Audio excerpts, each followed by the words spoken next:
Good morning. I am Brian Sniffen. I run the security research group at Akamai just across the river. And I'm here to talk to you today because I love bad crypto. I like all kinds of bad crypto, but the kind that I like best is the kind that helps me make better decisions, sharper and crisper decisions. And I'm here because I think that all of you ought to like bad crypto too. Good crypto, in a certain sense, is a solved problem. So if all of us wish to continue to earn our keep, bad crypto helps with that. Now, what do I mean when I say sharper decisions? Let's say we look at the world as divided into systems that we'd like to be running, and there's a line imposed by the world uncaringly, and there are systems that we should not be running. And the safe systems are on that side of the line. Now, most people are not security people. They're not passionate about finding the good systems and only running those. They have a job to do. They have a business to run. And if you're in a new business where you want to concentrate on essential problems, you don't want to worry about security details. So you use heuristics, right? You draw this big chalk line that's safely away from the margin, and you stay on the north side of that line, and then you say, okay, I know that I'm safe. The builders of OpenSSL, for example, probably ought to be up there. Why? Because they're writing software for it to be used by people who don't want to have to skate close to the line. But if you're in an industry that is long established, even decadent, then you're going to be fighting people who can also know the heuristics and who can also easily stay on that side of the line. So it may be that if you can build a system here, it's still safe. It's harder to know that it's safe. But if you can prove to yourself that it's safe to be here, that may be much cheaper, that may be more reliable, that may use less energy or fuel. And so that's the bad crypto that I want to talk to you about today. I want to show you how to find and how to use these marginal systems that are still safe, but that are not as obviously safe. That is, systems that someone would not find if they did not have you to help them. Now, we all know the heuristics, right? If I ask all of you, what's the first principle of someone showing you a system and you need to decide whether it's safe or not safe, what are the rules of thumb that you apply? What are the really obvious ones?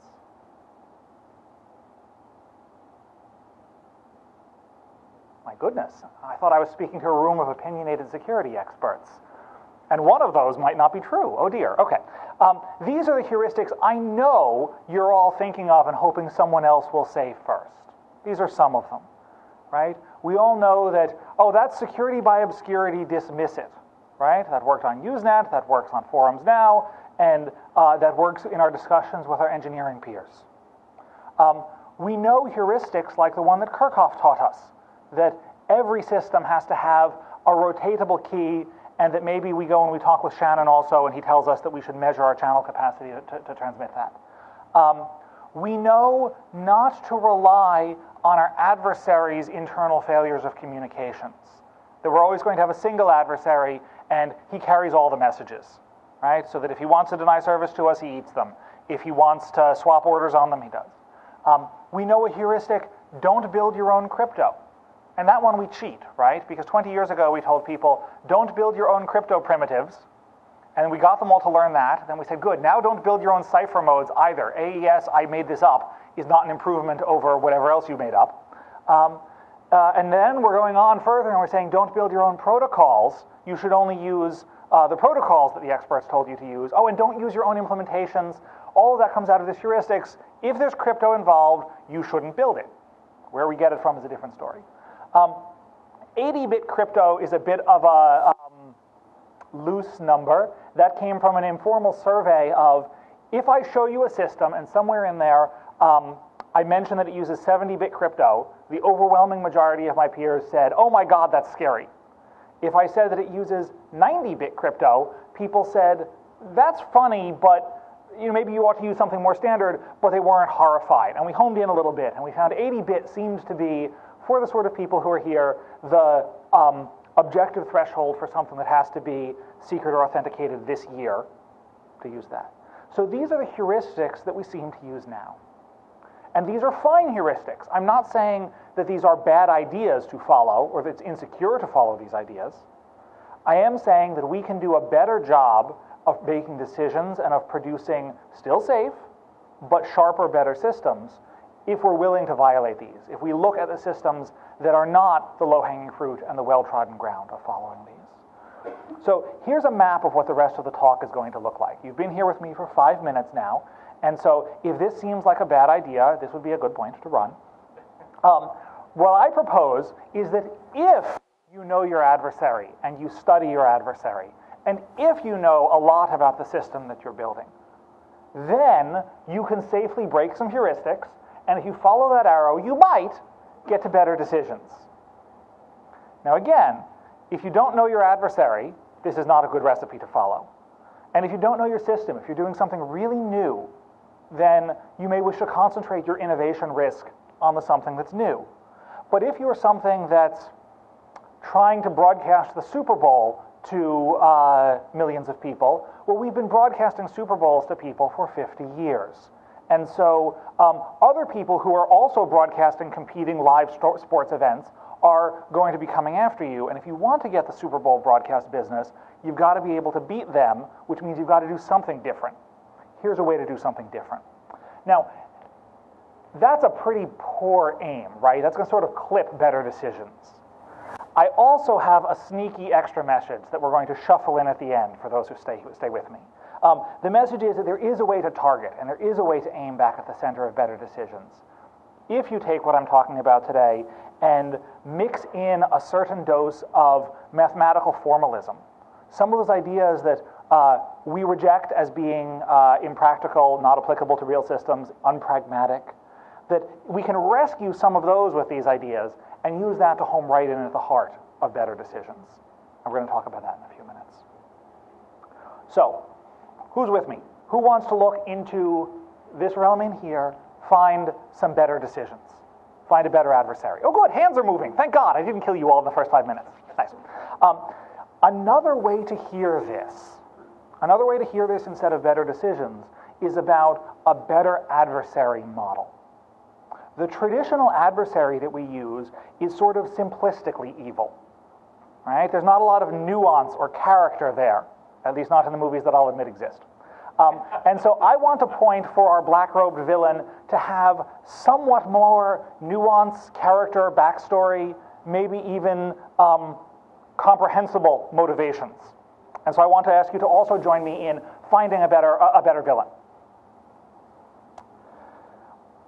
So if we look at these heuristics that I talked about a moment ago, we can phrase each of these as a characteristic of that Darth Vader easily modeled adversary.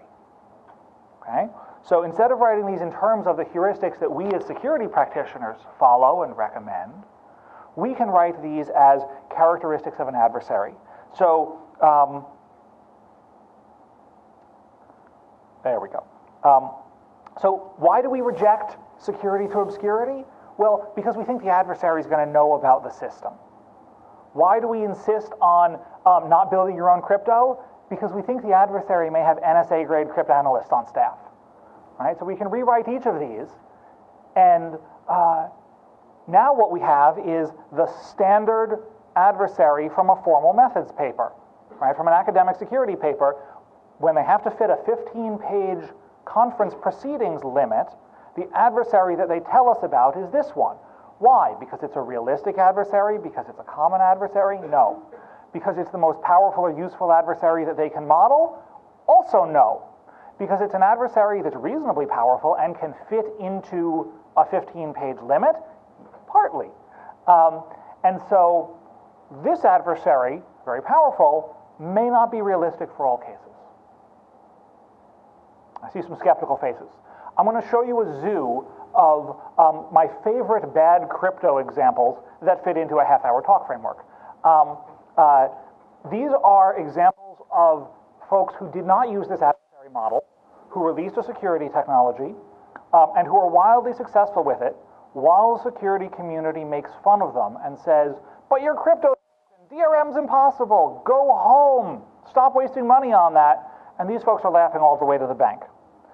Best and easiest example is the high-def copy protocol, high-def copy protection protocol. Anyone know how this one works? Oh boy. There was a great paper about this in 2001, went into some academic journals, no one read it. Around 2006, Ed Felton of Princeton wrote some wonderful blog posts pointing out that this is what's used for high-def video connections. It's how your Blu-ray player handshakes with your TV to agree that your TV won't make any copies of the Blu-ray movie, the high-def movie that's about to be sent. And what they did, they very clearly started with something based on Diffie-Hellman, and they got it to the hardware engineers, and the hardware engineers said, oh my God, Xmod is really hard. That takes tens of thousands of gates. Let's use something simpler. So they took Diffie-Hellman, and they got something that has all the wonderful crypto properties of Diffie-Hellman, except the bit where the guy in the middle doesn't get the key, because they used XOR. They just add the numbers together instead of using exponents and modulus and so on. So that's not so good. It turns out that if you buy 40 distinct HDCP devices and you plug them in and you watch the handshakes, you learn enough from watching 40 distinct handshakes to reverse engineer the key and walk away with the master secrets, and now you can make all the Blu-ray players and televisions that you want. There are some appropriately looking, oh my God, faces, right? Now, this made it into some blog posts on Freedom to Tinker in 2006. That's 6 years ago. This week, HBO started requiring HDCP for DirecTV owners who are watching premium shows. So if you want to watch Game of Thrones or Girls or something like that, then your DirecTV box is going to check that your TV isn't making a copy of this. And there are a handful of folks who are DirecTV subscribers and have old TVs who are running afoul of this. But HBO and the video industry are still thrilled with this. It's crap, right? From a cryptographic point of view, it's useless, maybe worse than useless because it costs money. Why are they so happy with this? Well, partly, it's not meant to stop someone who wants to buy 40 devices from figuring out the key. When they released this, it would cost about $100,000 to get the devices, get the high-frequency monitoring equipment and set up a lab, reverse engineer all of that. Even now, and they've cut the licensing cost since then, it only costs $15K for a license. So all of you that I've told this to, all of you could go to Best Buy, buy 40 cheap HD TVs, and all of you have the technical skills to set these up, to buy what's now an off-the-shelf component to analyze what's going on that cable. And you could have the master keys for HDCP. Or in fact, you can go online and download them in any number of places. They're about a kilobyte, right? And yet, they're still selling these $15,000 licenses. And that's the business model. And so they're perfectly happy, right? Their adversary model is more about controlling who can go into Radio Shack or Best Buy and buy a high-def video recorder that can record an HDCP stream onto a DVD or something than it is about stopping us from making a copy of Snow White. Relatedly, from the media industry, DVD CSS, 13, 14 years old now, which is about as old as John was when he was the front man for this group. The content scrambling system on a DVD is approximately useless, right? Would there be more piracy in the world, more illegal copies of movies, if they didn't have this? Well, if they didn't have this, they couldn't use the DMCA and copyright law to run around and shut down Radio Shack and Best Buy from selling DVD copying devices. They could copy commercial DVDs. I know when I was a kid, we hooked up two VCRs to each other, and you put the VHS tape in here, and you put another one in there, and you can make a copy. But I don't see that market for home video copying technology for DVDs.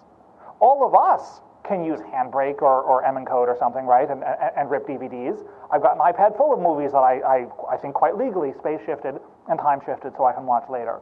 But Walmart and the movie cartels are pushing this new service of charging a few bucks to do this now. They clearly have faith that this is working. This is still working 14 years after we got DCSS out in public. This is terrible crypto, but it really got their goals achieved. And those of us, I was certainly making fun of them 10, 14 years ago. I didn't understand what their goals really were. I thought they were there to do beautiful cryptography. It turns out they wanted to make money. So here I am, and there they are, and I have beautiful cryptography, and they have money. A little closer to home is player verification. This is the system that caused me to spend half an hour unbreaking my set-top PC a couple nights ago because Flash had, Adobe pushed some bad update back in December, and there I was in system library, something or other, removing files by hand. I don't know why their updater doesn't do this. This is a system that draws on the security wisdom of the 20th century's greatest security philosopher, the person who put into words the ultimate theorem that all distributed cryptography uses, Adrian Cronauer. We walk up to the enemy and we ask him, "Are you the enemy?" And if he says yes, we shoot him, and we don't give him a movie to watch. Player verification is a joke. We ask the player, the Flash plugin, "Are you the Flash plugin?" And it says yes or no. And it takes like 40 bits to say yes or no instead of 1 bit. Why? Because they have a different adversary in mind. Because if it's 1 bit, I can legally lie. If it's 40 bits, apparently I can't, and no one's gotten the Supreme Court to explain why a really bad compression algorithm makes this better. All of you have bad crypto sitting with you right now. Not just the folks who are typing away on laptops while I talk. I hope that's notes.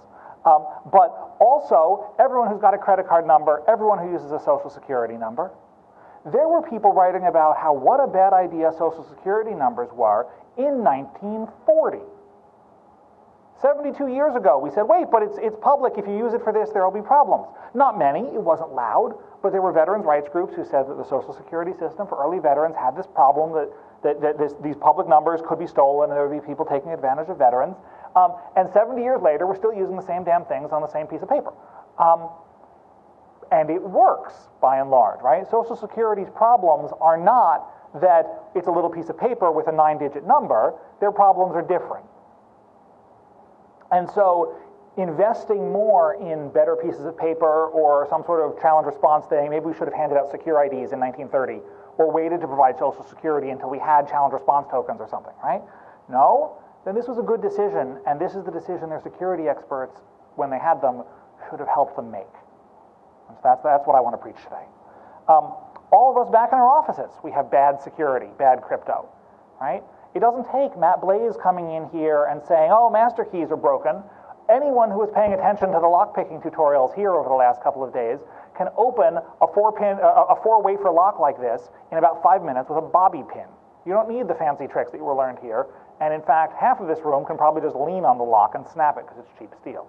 I've got one of these at home, right? My little girl plays in the backyard, and what's keeping her from getting out and all the nasty, scary strangers in the world from getting in? It looks a lot like that. It's about 5 feet off the ground. She's about 3, so my adversary model says she can't get out. And the social constructions say nobody else is going to come in past that garden gate with that entirely bypassable lock. Right? And I'm not protecting against someone who wants to steal the grill out of my backyard, because any lock I can afford to put there, they're going to get past.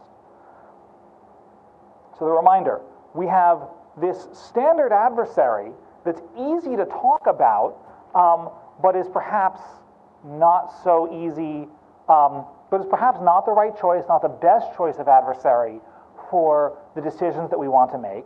And we have a more nuanced adversary who, knows some things and might learn keys eventually, but not not necessarily, who maybe is only local, right? If you're providing streaming video, maybe you only care about stream rippers on home machines, not about in the deep core of the internet, or you're going to fight those in a different way.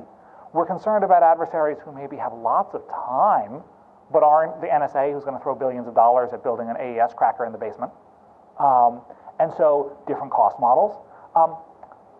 Are those examples even mildly convincing? Is there anyone who'd like to say, no, HDCP and DCSS and so on, those are terrible ideas. You're taking terrible care of your kid. That these are not bad crypto examples, that are actually the right decisions for the businesses who made them?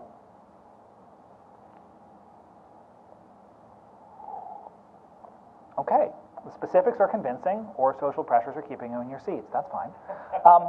I want to now talk about how to generalize from those.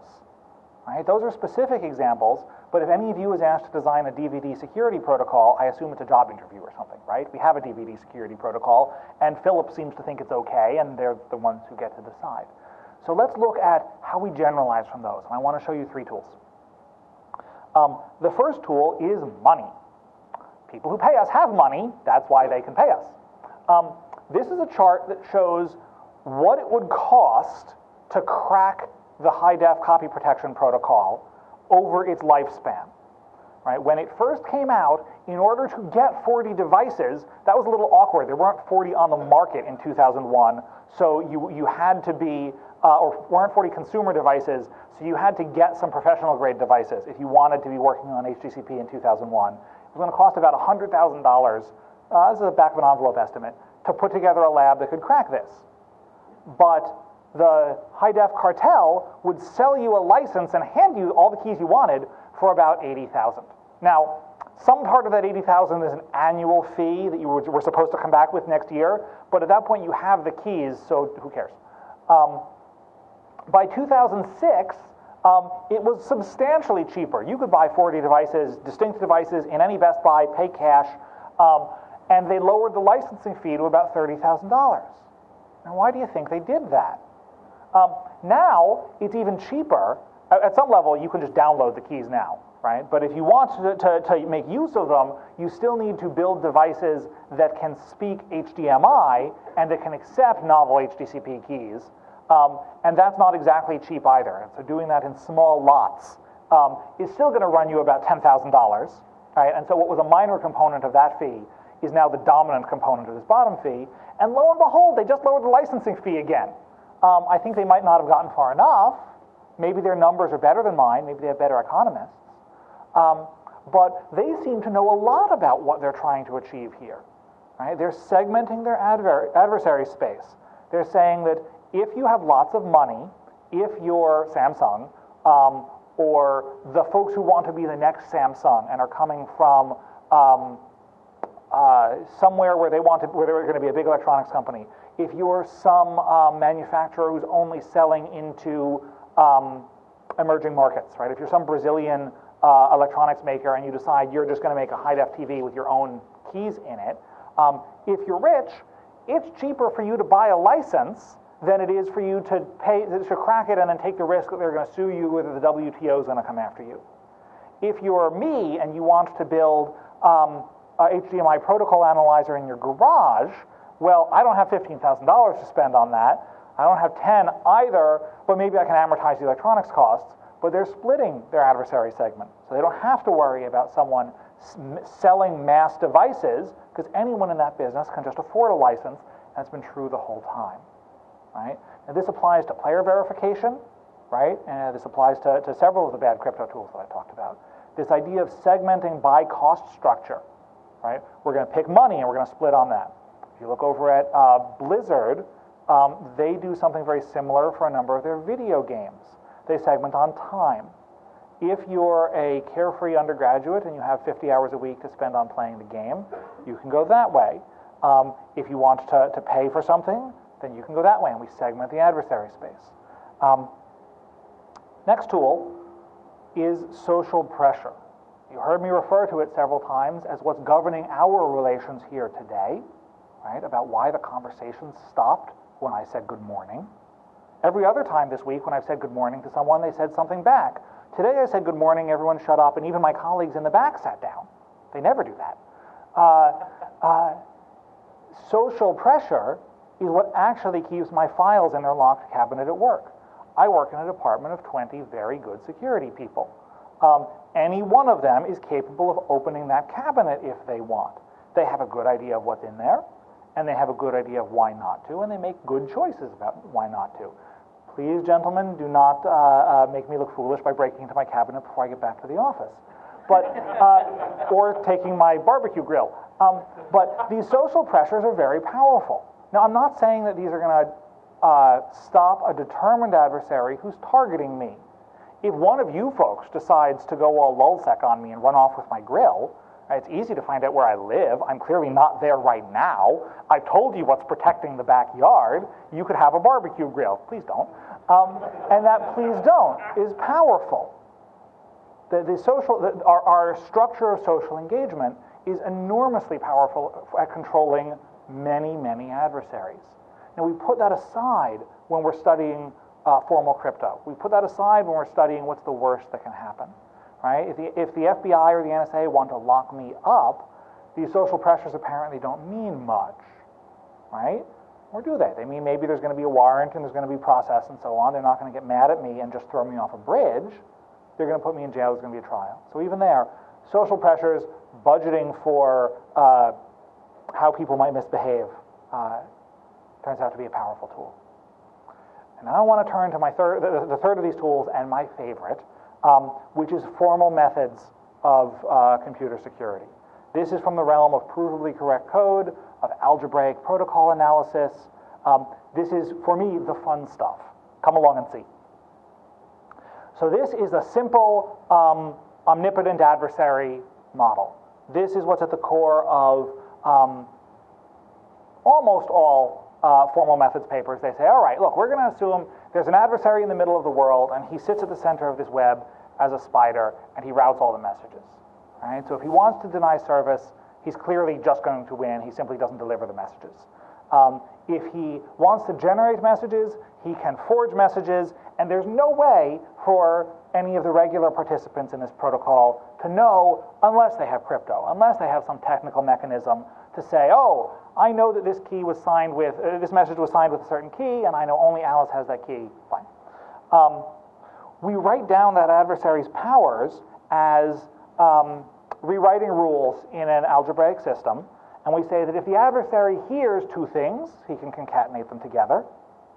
I promise I'm going to do something more interesting than this in a moment. That's why I'm telling you what concatenation is.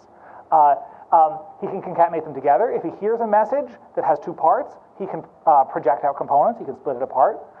So he can disassemble and reassemble messages. And of course, if he hears an encrypted message and he hears a key, he can decrypt. If he hears some other term and a key, he can encrypt. And he can make up his own fresh keys and his own fresh messages from scratch, de novo. Right? He doesn't have to hear anything. He can just make all the keys he wants. He just can't put them into my trusted key ring. Right? So this is a pretty traditional algebraic cryptographic adversary. I'm abstracting over all sorts of stuff about bit flipping attacks and hardware and timing and so on. Right? This is all right, let's say the crypto's perfect. How's your protocol sort of attack? The sort of adversary we use to find problems in Kerberos, to find problems in quite a number of network protocols. I say that this adversary is a little bit too powerful. That for the problems I want to solve, it's infeasible to defend against this adversary. When I'm asked to make a better player verification system, it's an ask the enemy, are you the enemy problem. The adversary just makes up a message, no, and on life goes. Right? And I sent him the movie. But what if I'm not concerned about an adversary who knows all those ways to say no? What if I'm concerned about a normal computer user, say someone who can understand URLs, right? That if there's a URL component on the request, right, a query parameter of and adversary equals no, they'll try changing that string no to yes because they know what English words are. Let's say I want to protect against that, and I want to protect against adversaries who can copy and paste links to each other, right? One of them pays to watch the Super Bowl and then paste that link into a forum or a chat room. So I want to protect against that. But I'm not so concerned about, I'm going to take different mechanisms to stop someone who can disassemble the Flash plugin, right? How do I use these tools? The conventional answer, the easy answer is, oh, you can't use these formal tools. They only work for these perfect adversaries. Nonsense. All I have to do is modify two little bits of my algebraic definition, right? All I have to say is, instead of just concatenation, I'm going to tag all of the concatenations in this message. So I'm going to say that all the times when I put query parameters onto a URL, I'm going to tag that with URL. And when I put together the components of the Flash plugin into a browser, I'm going to tag that as a linked binary. And when I send out a SWIFT that's going to be the player object that's read by that plugin, I'm going to tag the assemblage of that as SWIFT. These aren't tags on the wire. This doesn't change the bit strings that are actually presented. This is how I'm writing it down in an algebraic model on a chalkboard so that I can analyze it and so that I can write proofs about it. Right? These tags are invisible. This is abstraction. What can I do then? Then I can write down which tags the adversary understands. I still assume there's a single adversary, his communications are perfect. So if I know that there's some folks out there who can do URLs, and some folks who are going to help them, they're going to work together, who can disassemble the Flash plugin, then I'd better put all of those tags into the adversary's known set. All right, so I enhance the adversary with this set T.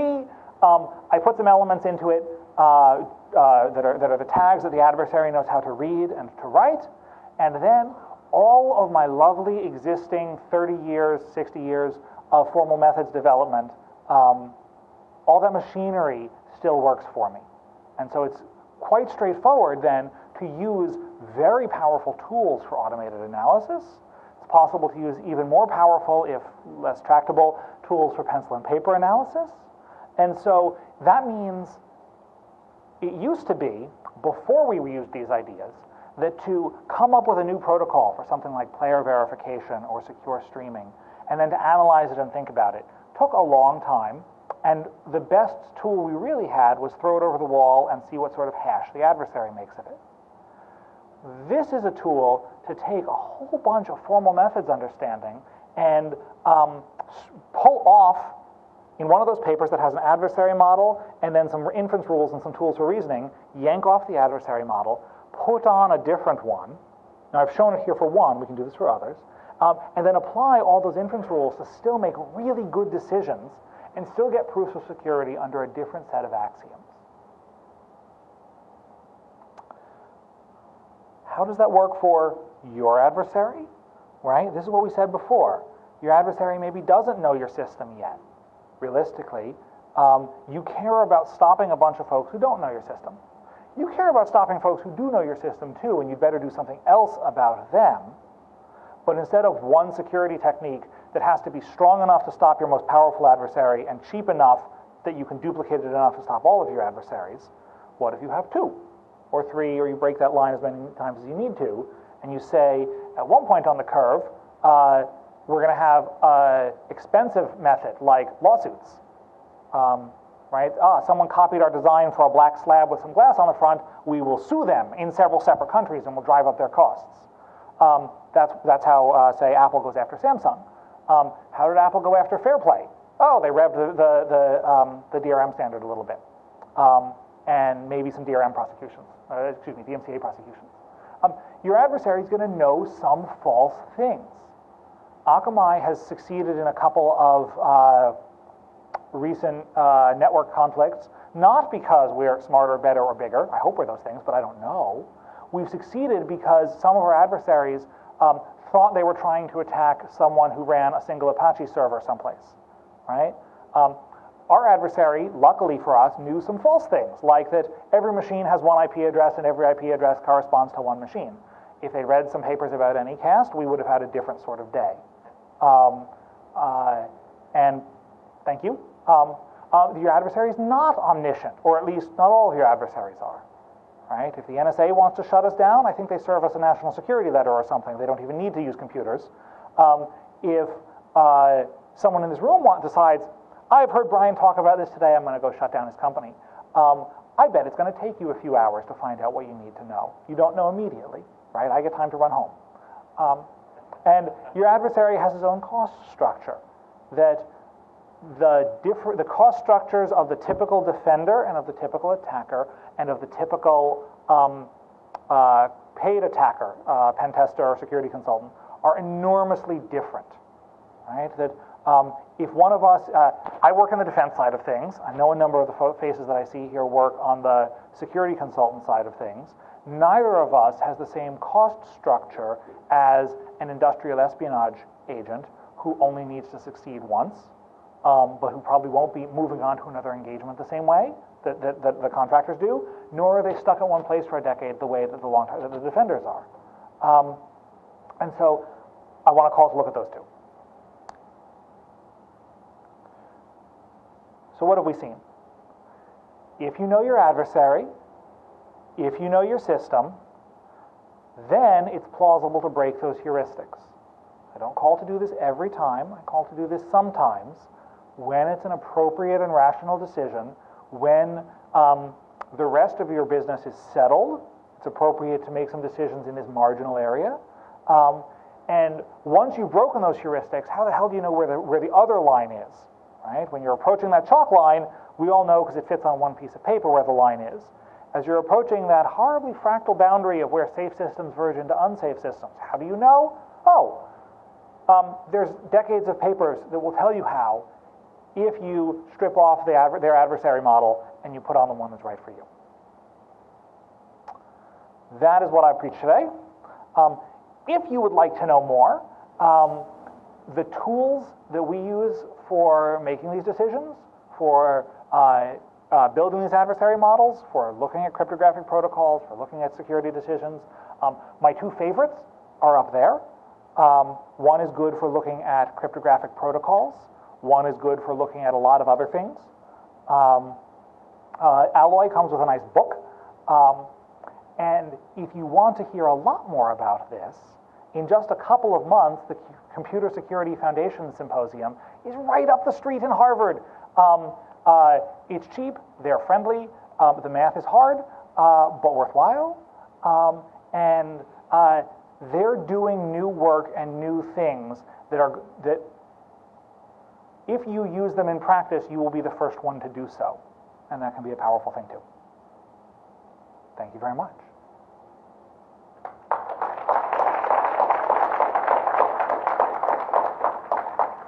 Questions, comments, catcalls? CPR?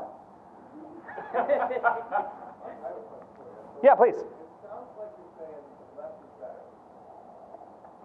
Weaker is. That's a cool. So the question was that maybe I'm saying that weaker is better and less is better, and weaker is where we need to be. Settle for less. That's a really cool marketing tagline, and it's true that I verged on saying that. The more nuanced version of that ought to be, don't overspend. That it would be foolish for Adobe or the DVD cartels to invest in stopping the NSA, right? And so not quite less is always better, right? I'm not saying go all the way to the wrong side of that blue line and build a terrible system, but, and I'm not even saying, and it costs to move in that space, so I'm not even saying build the weakest system, invest a lot in building the weakest system you could find, but that when you've got some spare resources to invest, weakening your system in order to make it cheaper, faster, better in other ways might be an appropriate decision, and here's how to do it safely. So how do you know where the line is? The line There we go. Nope, one more. The line continues to move, but because attacks get better, or because our business changes? the people that expecting to get changed, the business grows, we go from 1,000 customers to 100,000. Yeah, good. Yeah, your business changes, your business grows, you get more customers.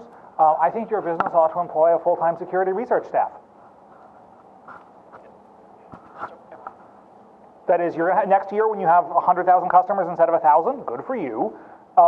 And you're probably going to have to do some investing and rethinking, absolutely. But that's true whether you take this advice or not. No, but you create this problem for yourself, which is, you know, if you know you're going to grow from 1,000 to 5,000 this year, and I'm saying no, I'm going to make this line I'm going to live close to the edge, and now I've been successful, but I have a whole new set of problems, which are 5,000, 10,000, 20,000 people, So, and I have this old problem now, which is, hey, this isn't strong enough. I have a whole new set of people that I need to protect against. So I've created this weakness that I have no visibility. I have a dark spot now. well, I wouldn't do that if I were you. That sounds like a terrible idea, and I suggest No, but my contention is that's what you're proposing. You're saying build it weak. No, I'm not. I'm saying. That's what I hear you say. What's that?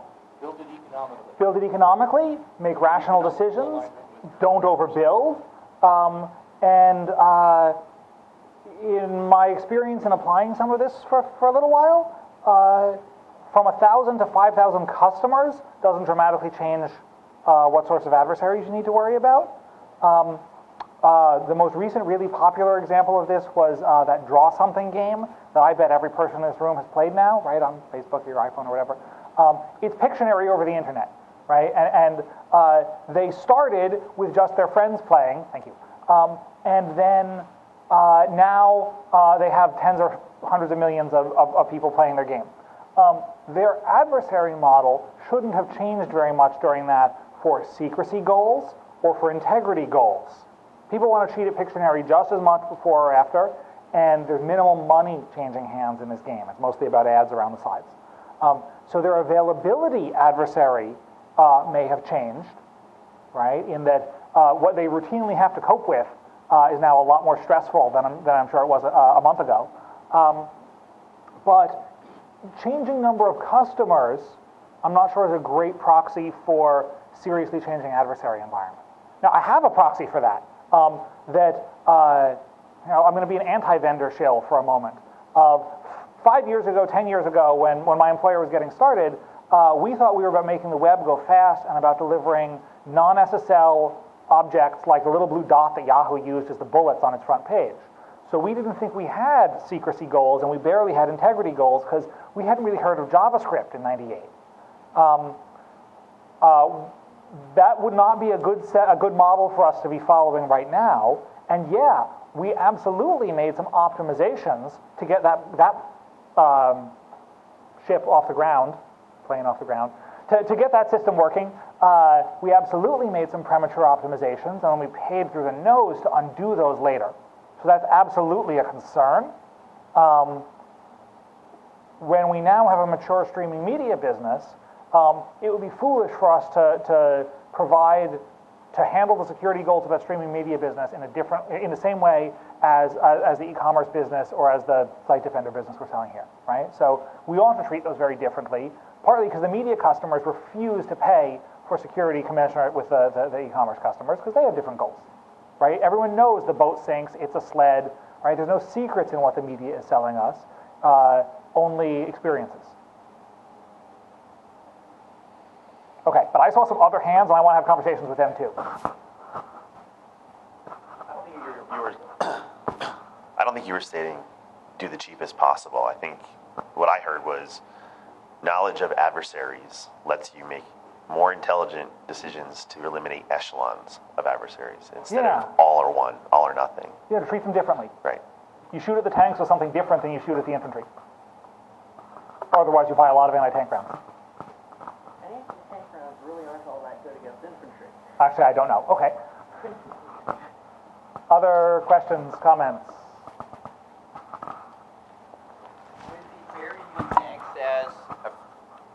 Would it be fair to use banks as a example where the banks don't make themselves robbery-proof? They just make it easy for the people they actually contract to catch the robbers, the FBI? Absolutely. And yeah, bank vaults were the best example that I didn't put up in my litany of bad crypto before, right? That there is no tank-proof bank vault in common use storing my money in commercial banking, right? I suppose Fort Knox is, that's why they put it as a fort. But I bank with Fidelity. If someone, I guess Fidelity has a big money bin someplace, if someone wants to get a tank and take the money away from Fidelity or Bank of America or something, I think they'll be mildly successful. And that's why Fidelity and Bank of America have, I'm sure, some sort of anti-tank insurance that will pay them if that happens, right? And they built a vault, absolutely, and it's got a wall that's to a certain thickness and then not any thicker. And yeah, if cheap personal 3D printed tanks start being orderable from Amazon, then Fidelity and Bank of America are going to have an interesting couple of days. And the InfoSec community has had several of those moments, right?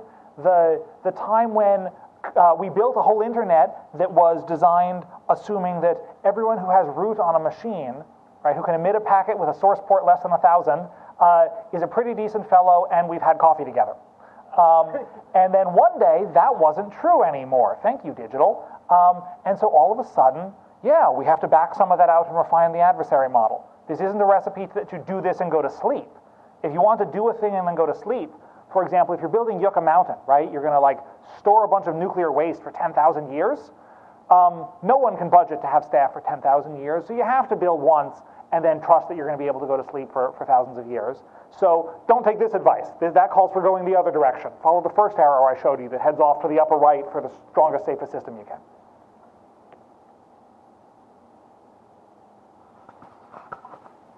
So regarding the HDCP cracking, if the goal really is to protect licensing fees and not the content, could they have been better served by using good crypto that would be prohibitively expensive to crack during the useful lifetime of the technology and keep their licensing fee at that 80,000 level the entire time the product is useful? It's more complicated than that. So they did do that, and that's AACS.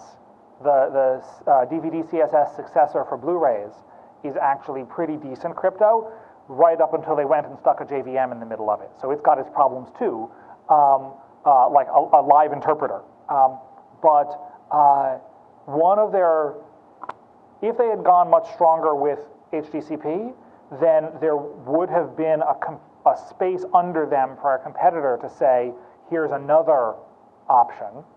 Right? They were involved in a complex multi-party negotiation. They had to get the content cartels to license their content for distribution in this way.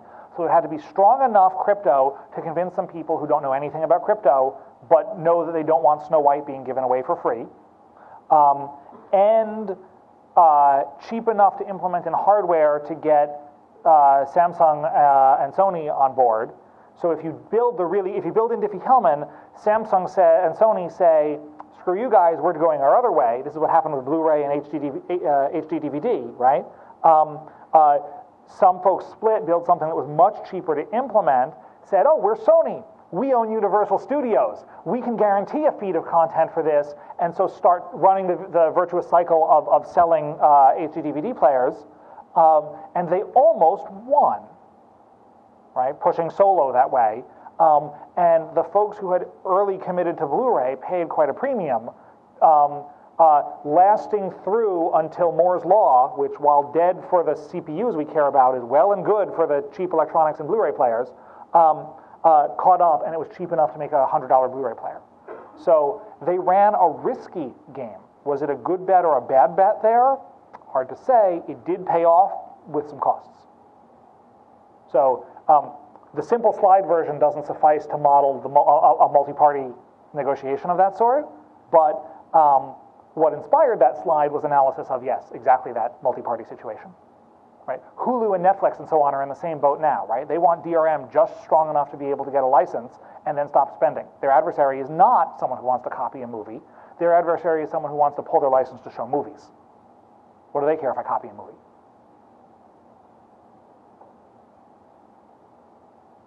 Okay, thank you all very much. I'm going to be off at the Akamai booth for an hour or two.